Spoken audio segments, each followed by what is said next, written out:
akan membuat video dialog coaching dalam supervisi akademik. Tahapannya ada pra-observasi, observasi, dan pasca observasi. Bersama saya dengan Muda dari SMK Negeri 1 Sangatta Utara, mengajar jurusan Teknik Komputer dan Jaringan. demikian, semoga video ini bermanfaat. Selamat menyaksikan. Waalaikumsalam, Pak. Maaf ya kalau saya mengganggu waktunya. Hari ini kita akan melakukan percakapan diskusi tentang kegiatan pembelajaran yang belum akan laksanakan. Dalam supervisi ini saya perlu menyampaikan tujuan dari supervisi ini.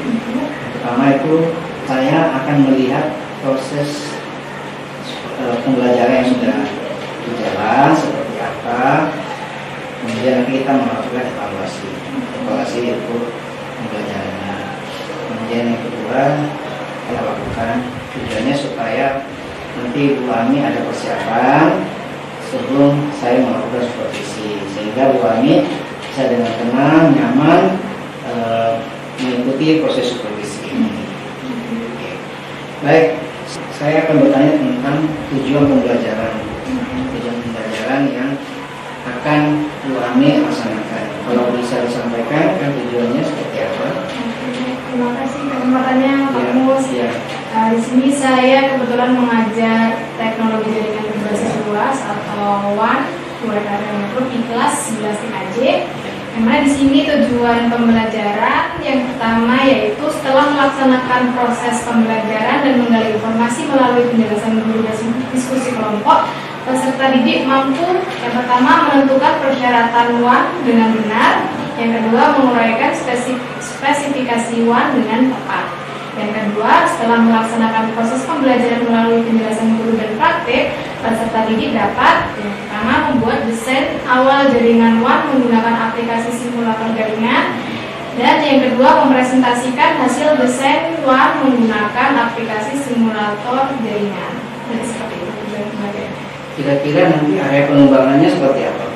Area pengembangan untuk mata pelajaran teknologi WAN itu sendiri, yang pertama untuk di pengetahuannya itu nanti siswa menganalisis jaringan berbasis luas, dan untuk keterampilannya itu membuat desain jaringan berbasis luas serta presentasi.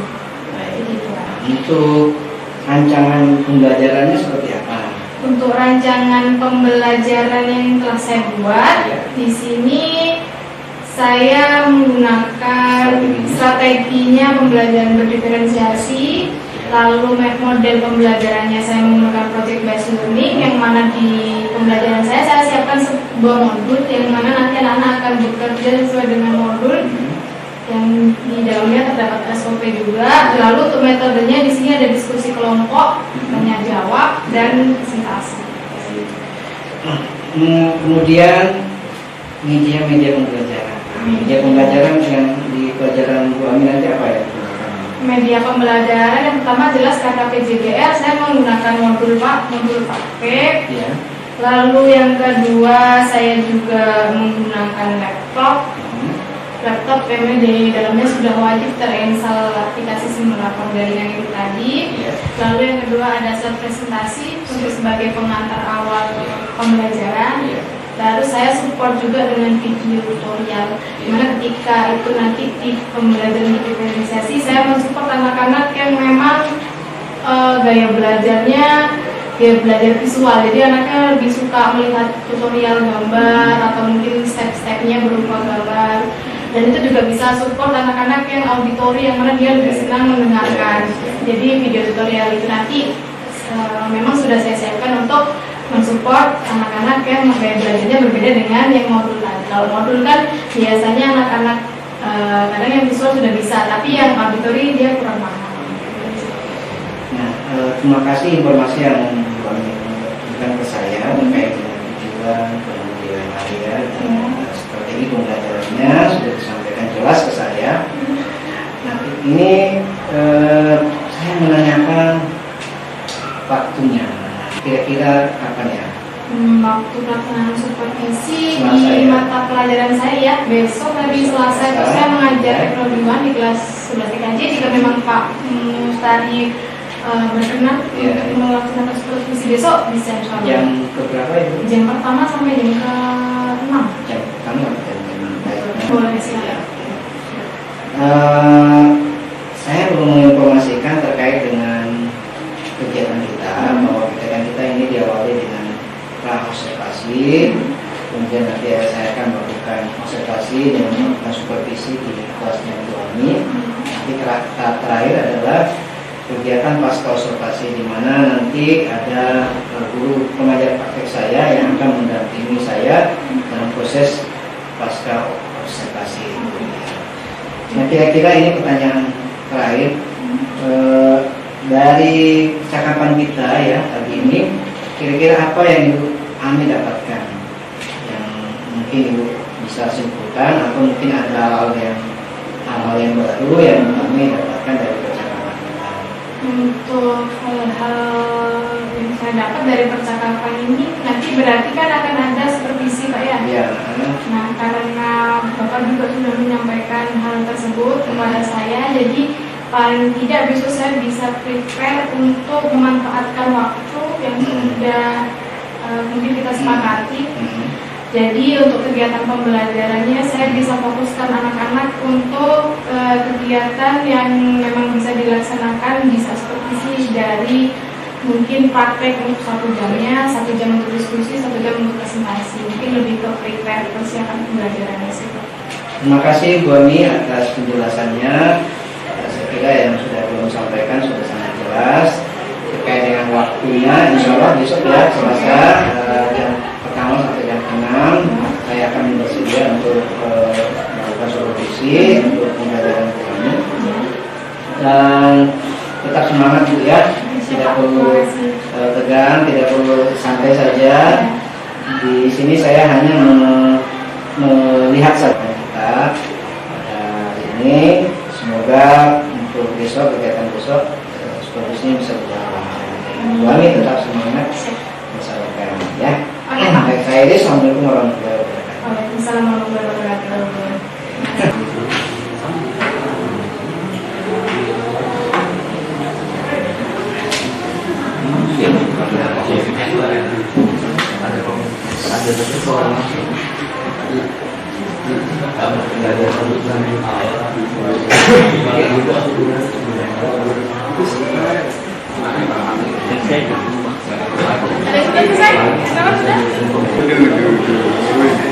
Jadi tes saya belajar minat kita kali klik ikuti tes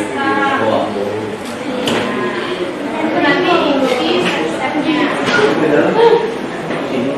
Setelah mulai nanti ada muncul tes saya belajar. Nah itu silakan dijawab sesuai dengan keadaannya masing-masing. Jadi di sini tidak ada. Oke, silakan ketua kelasnya memimpin doa terlebih dahulu. Siap. Sebelum belajar, marilah kita berdoa, berkeyakinan dan percaya masing-masing. Berdoa dimulai.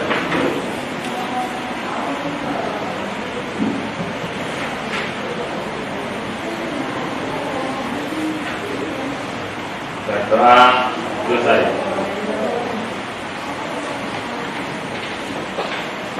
Beri salam kepada guru. Assalamualaikum warahmatullahi wabarakatuh. Waalaikumsalam warahmatullahi wabarakatuh. Selamat pagi. Bagaimana keadaannya pada pagi hari ini? Ada yang sedang tidak enak badan? Stabil. Stabil sehat? Ya, alhamdulillah. Hari ini ada tidak hadir? Hadir semua temannya? Kemarin ada yang tidak hadir, mana hari ini hadir? Kemarin tidak hadir, kenapa Farhan? Orang tua saya Bu. Ikut orang tua. Ikut orang tua kemana? Luar kota Bu. Luar kota. Kemana keluar kotanya? Ke Samarinda Bu. Samarinda. Sudah izin ke Bu Risma tadi ya? Belum. Belum? Oh, ya. Kalau izin langsung ke wali kelasnya ya. Jadi nanti ada tidak diapa. Kalau kemarin saya tanyakan ke teman-temannya, kemana izin katanya. Saya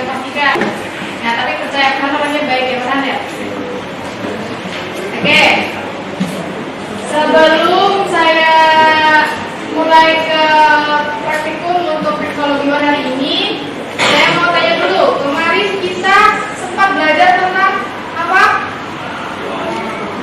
Tentang teknologi untuk pengantar. Lebih tepatnya untuk kemarin kita sudah merancang agenda sekolah dan spesifikasi kebutuhan jaringan. Ya, di sini saya mau tanya, kemarin yang sudah menulis agenda SMP 1 Sangatta Utara berapa tip? Coba katakan, saya mau pastikan dulu. SMP 1? Oke. SMP 2 Sangatta Utara? Oh iya. Satu orang aja ya? SMP 3 Sangatta Utara? Ada 5 kelompok. Oke. Tentang teknologi untuk pengantar. Lebih tepatnya untuk kemarin kita sudah merancang agenda sekolah dan spesifikasi kebutuhan jaringan. Ya. Di sini saya mau tanya, kemarin yang sudah menulis agenda SMP 1 Sangatta Utara berapa tip? Coba katakan, saya mau pakai. SMP 4 ada? Ada. SMP 5? 2 tim. Yang lain yang belum saya sebut, YPPSP ada? YPPSP? Oke, terus Darussalam berdasarkan SMP tempat asalnya. Oke. Kira-kira gambarannya, kemarin kita menulis dengan SMP-nya, terus saya minta untuk atau TU yang kira-kira menggunakan komputer, tahu nggak tujuannya untuk apa? Untuk apa? Nanti Pak.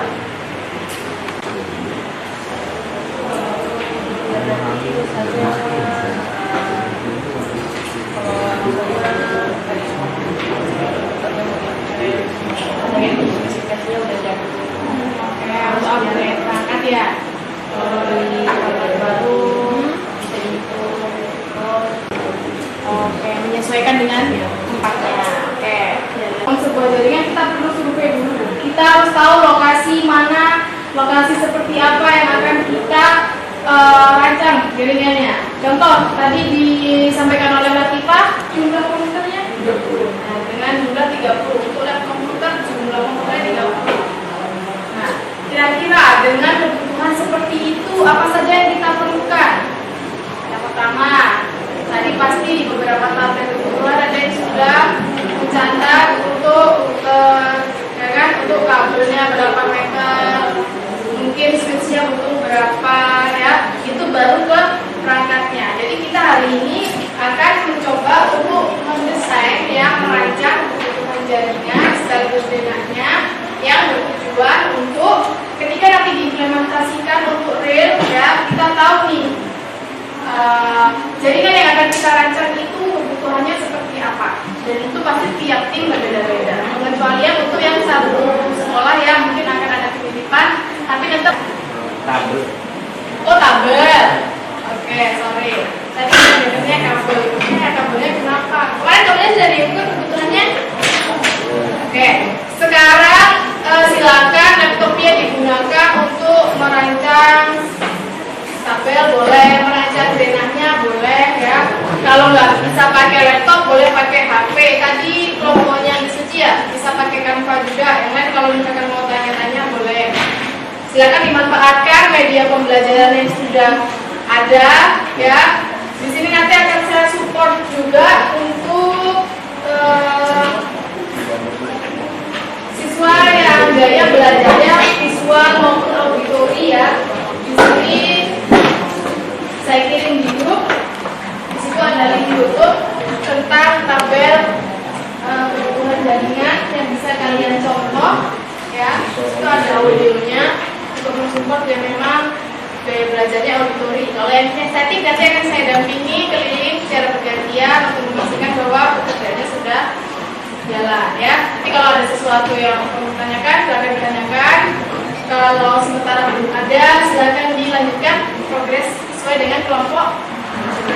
Oke, sampai sini ada yang kurang jelas atau mau ditanyakan? Sudah jelas semuanya? Oke. Untuk mengerjakan denah dan tabel, kira-kira memerlukan waktu berapa menit? 1 jam pelajaran? Cukup?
Mungkin perawatan,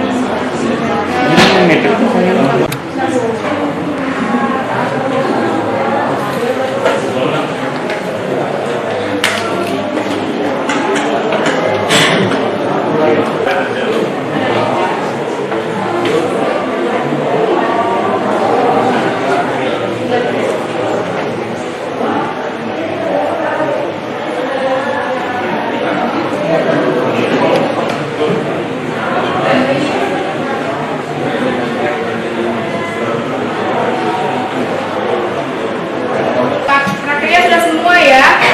Jadi kali ini ada satu tim ya dari teman kalian yang akan mempresentasikan hasil kerja proyeknya, yaitu merancang denah dan tabel kebutuhan jaringan.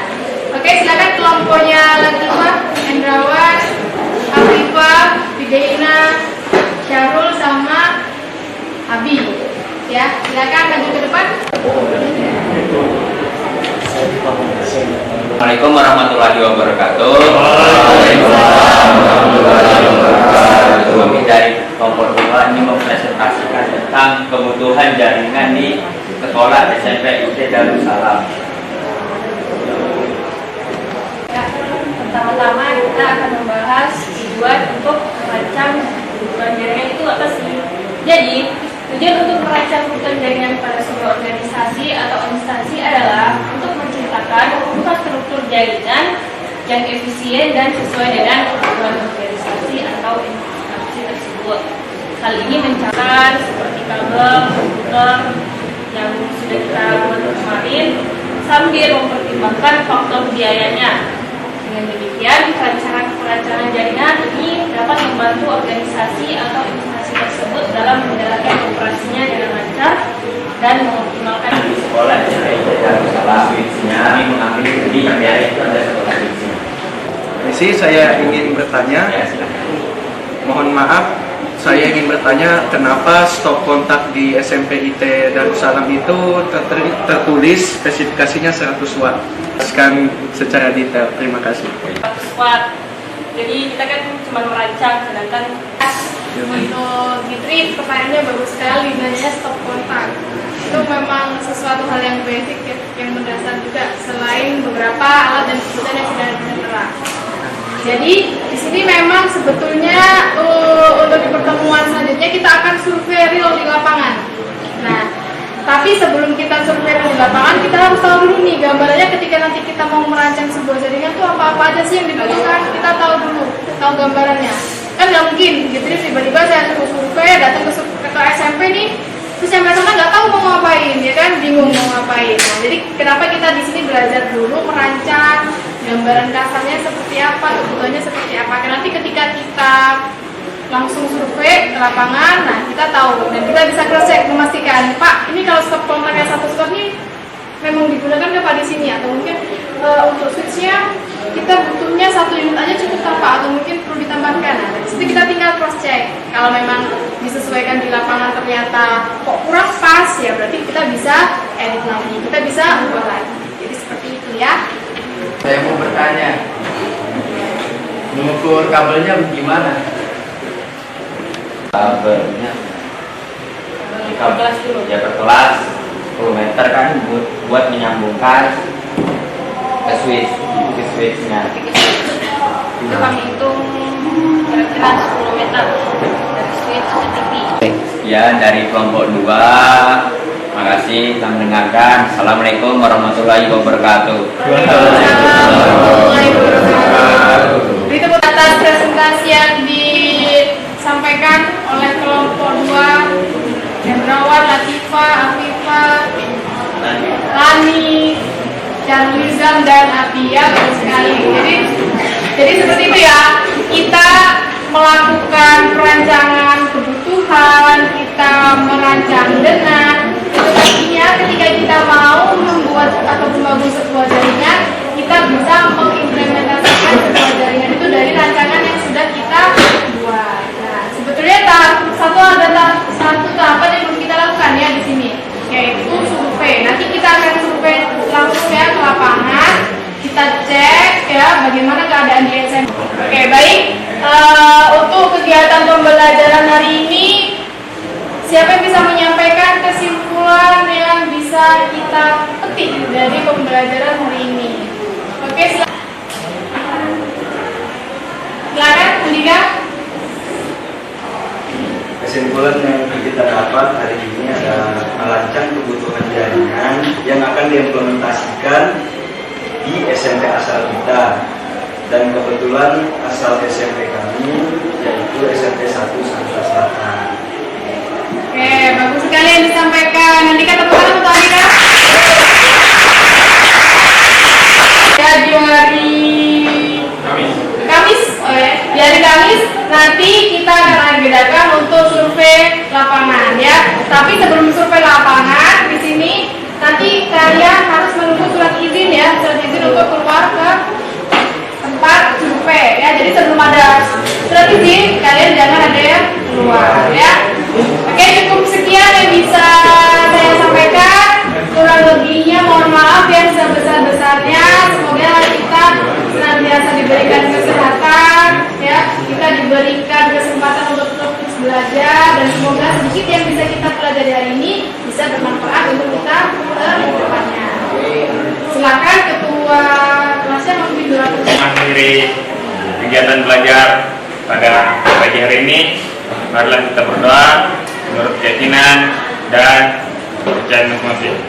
Berdoa dimulai.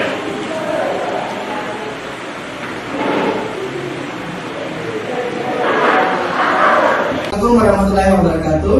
Waalaikumsalam warahmatullahi wabarakatuh. Nah, pada kesempatan ini saya Mustari, calon guru penggerak angkatan 8 Kabupaten Kutai Timur, akan melakukan coaching dalam supervisi akademi bersama saya dengan Bu Ami dan pengajar praktek saya Bapak Ismail Nurasa SPD. Baik, pada kegiatan pasca observasi ini saya akan mengajukan beberapa pertanyaan. Namun perlu kita menyepakati bahwa tujuan daripada kegiatan ini adalah kita ingin mengetahui kegiatan observasi yang telah dilakukan oleh sejauh mana prosesnya berjalan, apakah berjalan dengan baik atau tidak. Baik, pertanyaan pertama, saya ingin mengetahui perasaan Bu Ami setelah mengikuti kegiatan dan observasi. Apakah Ibu merasa tegang, santai atau rileks? Silakan ceritakan. Alhamdulillah, pelaksanaan observasi kemarin yang dilaksanakan oleh Pak Mustari berjalan dengan lancar.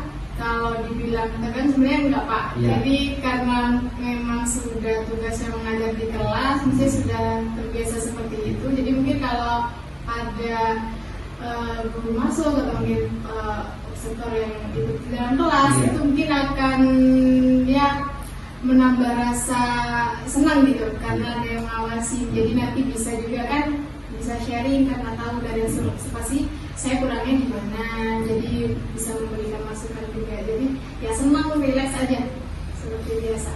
Oke, baik Bu Ami, boleh nggak diceritakan lagi arah pengembangan dari pembelajaran yang Bu Ami lakukan di kelas? Ya. Arah pengembangan di pengetahuan dan keterampilan ya kayak kalau di pengetahuan itu sendiri, karena untuk pelajaran produktif teknologi jaringan berbasis luas itu saya merancang LKPD. Jadi LKPD itu nanti akan saya sesuaikan dengan target dengan tujuan pembelajaran saya yang pertama, dan yang kedua saya sesuaikan juga dengan karakteristik siswa yang di kelas.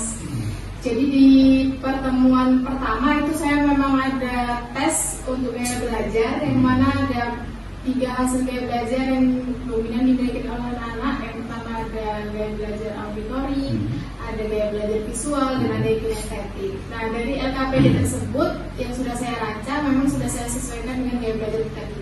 Jadi untuk anak-anak yang memang gaya belajarnya visual, saya buat LKPD itu lebih mudah untuk dilihat dan dipahami.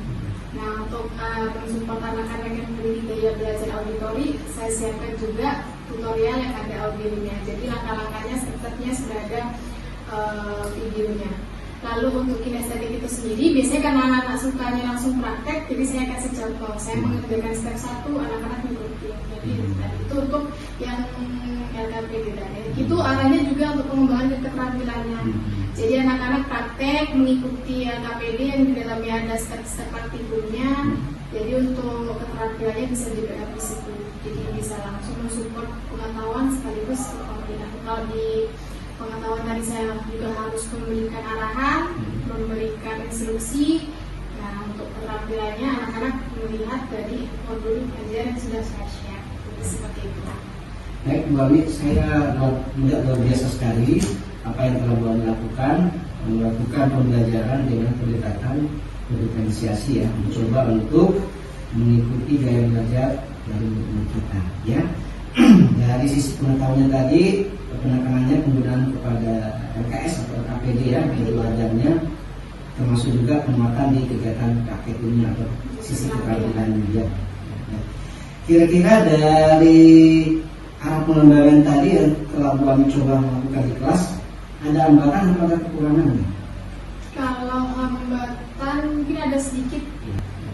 Jadi memang yang namanya siswa itu kita tidak bisa tutup 100% bisa langsung diikuti pembelajaran. Yang mana pasti ada 1-2 siswa yang sepertinya kurang tertarik, jadi kurang termotivasi untuk belajar. Jadi kendala yang kemarin saya hadapi mungkin berdasarkan motivasinya dan dari Pak Mustari mungkin itu ketika praktek di kelas ada yang 1-2 anak yang di belakang biasanya itu kok kurang tertarik, kok kurang antusias, jadi kendalanya seperti itu. Jadi ya siswa-siswa yang belum terbangun motivasi belajarnya. Nah, kalau begitu berarti ada sisi motivasi anak yang belum, sebagian anak ya, yang belum motivasi. Kira-kira Bu Ami ada nggak upaya untuk melakukan upaya-upaya bagaimana menumbuhkan motivasi anak ini saat pembelajaran Bu Ami yang belum motivasi? Untuk menumbuhkan motivasi belajar itu saya biasanya tanya dulu ke anak saya, bisa kamu seperti itu karena apa? Misalnya karena kurang tidur, biasanya itu agak berimpan, jadi dia kurang perhatiannya belum 100% ke pembelajaran. Atau kalau tidak seperti itu biasanya anak-anak ada yang memiliki masalah. Ya, jadi saya gali dulu di situ, saya coba deketin, biasanya saya tanya kamu biasa hobinya apa, kesukaannya apa. Jadi saya mendekatkan diri pada siswa yang seperti itu. Jadi saya juga harus tahu hal-hal yang disukai. Jadi saya bisa istilahnya itu melakukan pendekatan lewat sesuatu yang dia sukai itu tadi. Contohnya kalau di kelas 11 itu ada salah satu siswa yang memang dia motivasi belajarnya kurang karena ada masalah di keluarga biasanya Pak. Itu saya coba deketin, ternyata memang dia itu tidak ada tempat untuk bercerita. Jadi saya coba ajak dia bercerita dulu, setelah dia nyaman baru saya arahkan untuk melaksanakan pelajaran. Itu biasanya butuh space antara 10-15 menit lah untuk melakukan pendekatan tersebut. Jadi sambil dia cerita, sambil juga saya minta coba dicek lagi modulnya, itu ada step-step seperti ini. Nanti kalau ada yang bisa dilaksanakan bisa langsung bertanya. Nah, untuk anak-anak yang seperti itu, case yang seperti itu memang nggak bisa langsung ditinggal. Jadi saya sebagai guru juga memang harus mau nggak mau harus memang mendampingi. Tapi itu juga tidak setiap hari seperti itu Pak. Kadang di saat-saat tertentu dia bisa jalan sendiri. Jadi dia sudah bisa mengikuti LKPD yang sudah saya berikan, instruksi yang saya berikan. Mungkin memang di saat itu kenapa saya harus menuntut terus karena memang dia mungkin butuh support karena ada beberapa hal yang dia terbiasa permasalahan internalnya lah. Jadi begitu Pak. Baik, Bu Ami mencoba untuk mengatasi permasalahannya dengan membangun motivasi anak, menggali akar permasalahannya, mengapa dia tidak termotivasi. Seperti itu ya Bu ya. Nah, ada hal-hal yang positif tidak untuk melakukan upaya-upaya bagaimana motivasi anak ini bisa terbangun secara intrinsik, terbangun dari dirinya sendiri seperti itu. Oke. Kalau untuk menumbuhkan motivasi yang tumbuh dari dalam dirinya sendiri itu biasanya saya ada games yang mana di satu kelas itu bukan untuk anak-anak yang kurang motivasi, melainkan untuk semuanya. Itu games untuk menulis cita-cita. Jadi saya minta mereka menuliskan cita-cita yang mereka inginkan, mau jadi apa, nanti kalau misalkan lulus kira-kira mau jadi kerja di mana. Misalkan dari situ saya coba gali dan saya minta anak-anak untuk menuliskan target, minimal ada target jangka pendek ketika dia mau memiliki cita-cita sebagai web developer misalnya, dia harus bisa akan jalannya harus kemana. Oh berarti kalau mau jadi web developer saya harus belajar pemrograman. Kalau saya mau jadi teknisi jaringan berarti saya harus bisa dulu untuk konfigurasi jaringan. Nah dari situ kan akan tumbuh motivasi dan kesadaran langsung dari dirinya sendiri. Jadi dia tahu ketika mau mencapai satu tujuan dia harus kemana, harus lewat mana, harus melewati tahapan-tahapan apa dulu. Jadi basic. Baik, Bu Ami, luar biasa sekali ya upaya-upaya yang akan Bu Ami lakukan. Kira-kira dari upaya-upaya atau rencana-rencana yang tadi Ibu sampaikan, ini kapan bisa dilaksanakan? Apakah di pertemuan berikutnya atau mana? Insya Allah di pertemuan berikutnya bisa. Ya. Sudah saya rancang ya. Memang untuk evaluasi pembelajaran itu biasanya di akhir bulan. Di akhir bulan saya melakukan evaluasi pembelajaran. Misal target di awal semester apa, apakah saat ini sudah tercapai atau masih ada yang belum. Jadi misalnya ada yang belum kan kami di kelas antara guru dan siswa itu bisa sama-sama introspeksi diri lah. Jadi untuk mencapai tujuan itu kira-kira harus ngapain. Jadi dari siswa memberikan masukan untuk guru dan guru juga memberikan masukan untuk siswa. Jadi komunikasinya bisa berjalan dua arah. Luar biasa Bu Ami. Saya sudah bisa melihat bahwa Bu Ami sudah melakukan upaya-upaya atau praktek baik untuk murid kita bagaimana memperbaiki tadi permasalahan di motivasinya ya. Ada dua yang saya lihat. Pertama itu menggali permasalahannya tadi ya, kemudian melakukan upaya kreatif dengan menciptakan sebuah permainan atau games ya di pelajaran Bu Ami. Nah, mungkin selanjutnya nanti kita akan berdiskusi atau berdialog tentang rencana-rencana tadi ya yang Bu Ami akan lakukan di pertemuan berikutnya. Nanti kita akan lanjutkan dengan diskusi dan saya juga akan bertanya juga bagaimana perjalanannya atau prosesnya seperti apa. Sebelum diakhiri mungkin saya akan memberikan kesempatan kepada pengajar praktek saya Bapak Ismail Lasa untuk memberikan informasi atau tanggapan terkait dengan proses pasca observasi ini ataupun mungkin dari kegiatan observasi yang telah saya lakukan. Kepada Bapak kami persilakan. Terima kasih Pak Mustari, Bu Ami telah bersama kami selaku pengajar praktik hari ini di pendampingan individu 5. Cukup menarik tadi Pak ya, dialognya pasca observasi di kelas dengan melihat alur kita Pak ya di dalam praktek coaching itu. Saya lihat sudah memenuhi tentang terkait dengan tujuan Pak ya, tadi sudah menyampaikan tujuan, disepakati tujuannya apa. Kemudian luar biasa coachnya sudah menggali potensi coaching dengan memberikan pertanyaan-pertanyaan tajam Pak. Luar biasa sudah terpenuhi itu. Kemudian tadi Bu Ami selaku coach sudah ada rencana aksi kan? Ya pasca ini akan melakukan perbaikan, memberikan motivasi pada siswa yang kurang semangat dan juga solusi Pak ya, rencana aksi. Kemudian nanti ada kontrol dari Pak Mustari ya, apakah itu sudah terlaksana nanti. Oke, luar biasa Pak, terima kasih Bu Ami, Bunda Pak Mustari atas kegiatan yang sudah lakukan ini. Mudah-mudahan selalu berdampak positif Pak ya dan tertular pada teman-teman yang lain ya. Terima kasih Pak Mustari, Bu Ami, saya kembalikan Pak. Ya, baik dengan disampaikan tadi tanggapan dan balik dari pengajar praktek kami, maka kami mengakhiri kegiatan ini, kegiatan pasca observasi ini. Semoga kegiatan ini bisa bermanfaat untuk kita, Bu Ami di kelas. Saya sebagai pengajar calon guru penggerak akan bisa mendapatkan ilmu yang bermanfaat dan akan saya praktekkan kelak nanti ketika saya sudah lulus menjadi guru penggerak. Dan terima kasih Pak Ismail Lasa sudah membantu kami dan Bu Ami ya atas waktunya. Saya akhiri. Assalamualaikum warahmatullahi wabarakatuh. Salam guru penggerak, bergerak dan menggerakkan. Luar biasa. Bangun dan bukalah matamu, saatnya